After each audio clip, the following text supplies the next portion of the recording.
Hello, the internet. Welcome to the Bell of Lost Souls RPG Corner. I am... Say again, Megan? Oh, no, you're good. Oh. Sorry. I am J.R, your friendly neighborhood Fungeon Master, and that's Megan. Hey, sorry about me. No need to apologize. We are the writing staff here at BoLS, and we're going to talk to you about what's going on in the world of RPGs today. And there is a lot going on. You might have seen how Steam appeared to have been broken for about an hour or so if you were trying to get the big news in RPGs today, which is Baldur's Gate 3 has hit early access. They launched so hard that, according to Larian, who sent out a tweet, we appear to have broken Steam. Thank you all. That's fantastic. It's always good when you break the internet. Right? Hopefully that's all that's broken. This is one of the biggest, most anticipated launches that are for a PC game this year, and it just happens to be a D&D game. It's the sequel to one of the most beloved RPG series of all time, Baldur's Gate, and it kind of updates the saga into 5th edition rules, moving on from the latter days of 2nd edition D&D and the Shadows of we leave behind the saga of Golarian's wards and the spawns of Baal. Spoiler alerts for a game that's literally 20 years old. It turns 21 next year, so get ready to drink, Baldur's Gate. This family would make you feel real old. I don't. I mean, time doesn't have meaning anymore, so I stopped feeling like anything temporarily after the year that it's been this last week. Oh no, this year has lasted, I think, half a lifetime. Right? And this week so far has been a year, yeah. Yeah, that's about right. We are showing off sort of the opening intro here. Baldur's Gate 3 pulls no punches. You start off in the highest of high fantasy nonsense that is D&D. I think there's been a sort of argument that makes its way around the internet every now and then that D&D is sort of fantasy adventure for levels 1 through 3, and then past that you start heading into superhero territory, and this is very much showing that. It opens with a Mind Flayer nautiloid ship where you are kind of in a D&D spaceship that goes in between worlds. And as you are about to see, just a content warning for some severe body horror with a lot of eye gore. Not great. And imagery.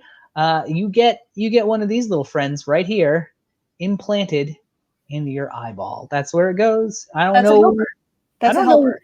He's going to do a help. He is going to do a help. He is going to help by eating your brain eventually and turning you into a Mind Flayer. But on the way, you will have fabulous psychic powers that you can use to, oh God, the teeth. This part right there, look at that. That can't feel comfortable. Although, apparently, there aren't a lot of nerve endings in your eyes. So, who knows? Maybe you don't just feel that much. No, this falls under thanks I hate it territory.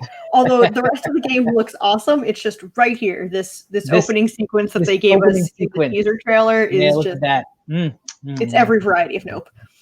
And then it immediately kicks into high gear. You'll soon see that there are a bunch of Githyanki riding on red dragons who come flying in to have a space battle, an aerial dogfight, but it's on dragons with this psychic spaceship, which is, this is pretty cool. It's off the beaten path for the typical D&D territory, but I do think it's kind of exemplifies where we're going. All that high-level stuff is coming out for low-level play, and why should the video game be any different? There's no time to waste with rats in the sewers. You start off aboard an alien spaceship. Go. That's fantastic, honestly, because I kind of like when games give you that intro level when they're like, this is how to basically use the controls. But then after that, if you have 18 hours of we're gonna baby you, I get very bored. So just throw it all the way, just right into the deep end. You probably won't get bored. This is a game by Larian, who made Divinity Original Sin 1 and 2. If anything, they kind of tend to go too far in the other direction, where they just are like, no, we made this game. You learn it at your own speed, but it will wait for you. Yeah, they don't hold your hand so much as it's just kind of hard from the get-go. Mm-hmm. Some folks have compared it a little bit to like Dark Souls. I don't think it's kind of the same like comparison really, because it's like the random number generators can be cruel. As they like to say, RNGesus giveth and RNGesus taketh away. However, this is an expansive, almost like 25-hour-long saga that takes you through the entire first act of the game. This is just early access, though, so you're not even getting a full picture of the game. We're not even having the full content right out of the gate. Like they have 16 races, sub-races available for you to pick from, but only 6 classes, so they don't even have the full set of everything that's in the player's handbook, though they do plan to add that in as soon as they possibly can. This is sort of the like, we have something that we're proud of and ready to show off, go, and then give us feedback and playtest, and the full game will be out in like a year. But okay, yeah, that's not bad. That's enough time to kind of listen to people's notes, mm-hmm. and make the game that everybody really wants to play. I have not gotten my hands on the early release yet. Have you started playing any of it? It was and still is downloading, because Steam has been problematic off and on. But yeah, I am very excited to play it. I can't wait. We're probably going to put up our first impressions tomorrow, and then have like a longer review, and as much as you can review anything in early access, but a more in-depth look at the game later this week. So if you are curious or on the fence, I mean, they don't sell out of digital games, so just check back with us, and we'll kind of give you a look at what the game is like, help you make your own decisions about it. There is a lot of hype. It's very strong. So like, we'll have to see, does the game cut through the patina of nostalgia that it uses to lure you in and deliver something actually good? I hope so, but we'll find out. I think I have high hopes for this one. It looks really cool. It looks really pretty. It does. Which I know is a good way for a game to draw you in, is to be like, look how pretty we are. But I don't know. It looks like it's going to be like a cool, well put together, substantive game. And the fact that they're giving us so much time between playtest and releasing the entire thing gives me a lot of hope for like how much they care about putting out a quality product. Hello. Now, of course, it is early access, so if you do grab it today, you can probably expect to find a lot of bugs. I mean, it's like, it has been a long time since a game has had like a launch day where it was like just fine and nothing went wrong. At least for me, like the last time, I don't remember the last time I bought a game day one and it worked the way it was supposed to. It's always at least like a week in. No, I'll buy old games and have problems. Yeah. And I'll have awful glitches with games that are super old. And I'll be like, how have you not fixed this? But it doesn't matter. But so for early access especially, like you can expect to find a fair number of bugs.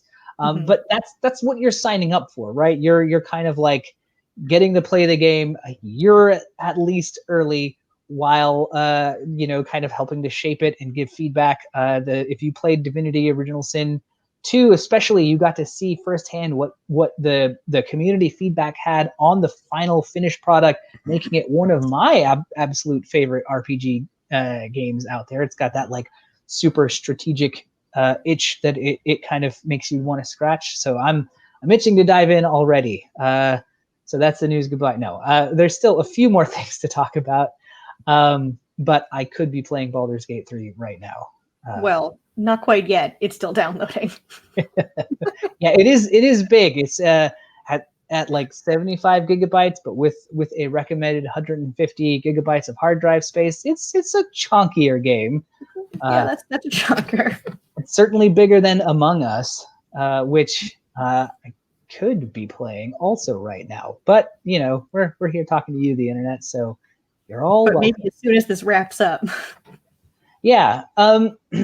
Other big news, leaving aside Baldur's Gate 3 for now, because I think that's about as much as we can talk about without kind of spoiling, because we know we've seen a little bit of what comes in the first act, and I don't want to give all of that away right now for people who are playing day one.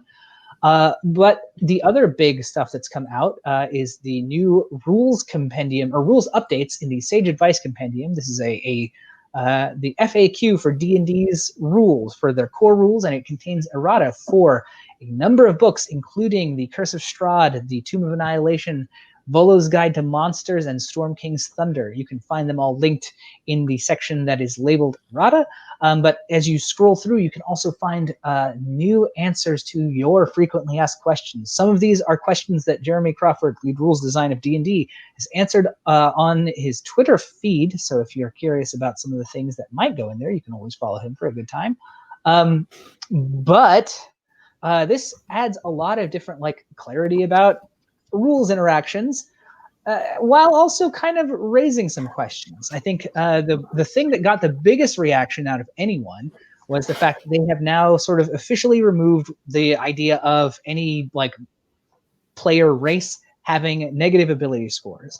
It's a move that we saw with playable orcs in both Eberron and the Critical Role book, The Explorer's Guide to Wildmount, which featured an orc that didn't have an intelligence penalty. It just kind of presented them as they were. And now they've also removed the strength penalty from kobolds and kind of have indicated that in the future there won't be races that have racial ability penalties. And in fact, with the release of Tasha's Cauldron of Everything, the whole idea of racial ability scores is kind of getting outdated. Yeah.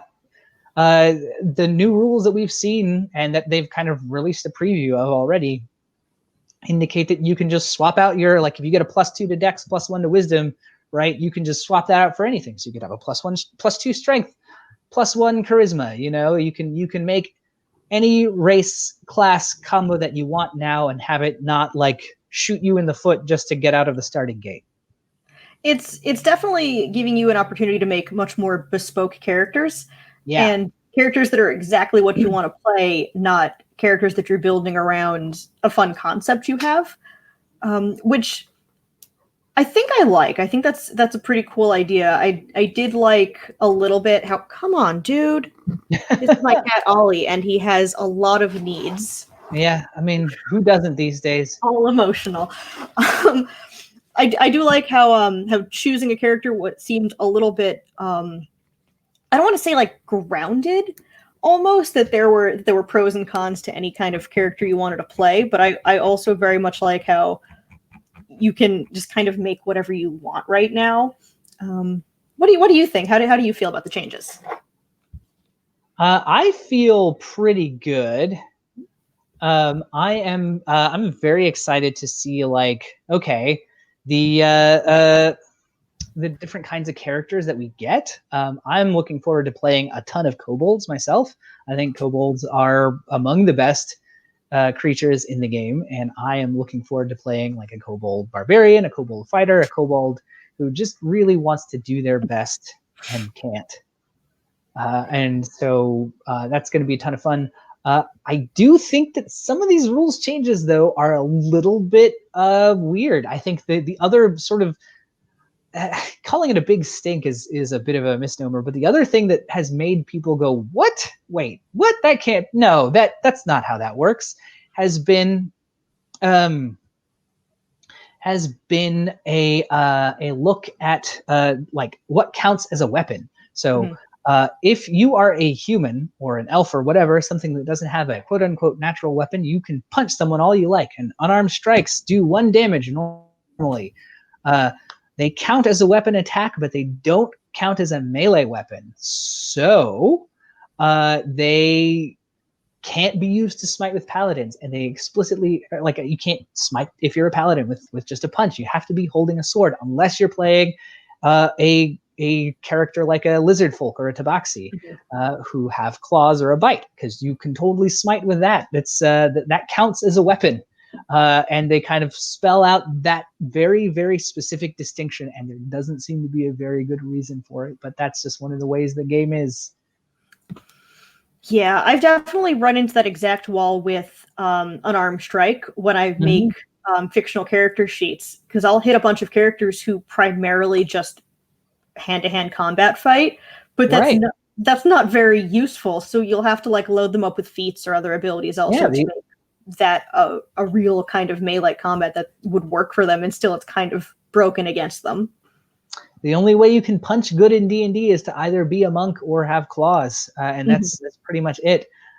So folks are wondering if we might see that change in a theoretical, like live update to the core rules. Tasha's Cauldron has a lot of people interested in seeing what they touch on and what kind of rules that changes. That, of course, is the big new book coming in November. It releases November 17th. And has new rules for creating your own origin. As again, it kind of mentions the using different ability score mods to kind of customize your character. It also has new rules for playing with backgrounds, new rules for tweaking your core feats, class features. So like you can swap out your fighting styles a little bit faster. This is a big acknowledgement of that the game kind of plays a lot more lower level than they were thinking, and that they don't level up as fast as they sort of were expecting folks to. So this kind of allows you to set the pace of your game, so you still get to feel like you're making decisions every session, as well as introducing a ton of new magic items, spells, artifacts, magic tattoos, and 22 subclasses. At least one for every class, including the Artificer. I'm excited about so many new subclasses. Even if I don't use any of them, I'm just excited to start looking through new subclasses. Yeah, I am as well. It's nice to know that the options are there, even if all I ever do is end up making the same wizard every time, because one day I'll get to play him. No, I make like drastically different characters every time, but they're all like low-key just me. I'm always just playing like me as an artificer by accident, because I'm not that creative.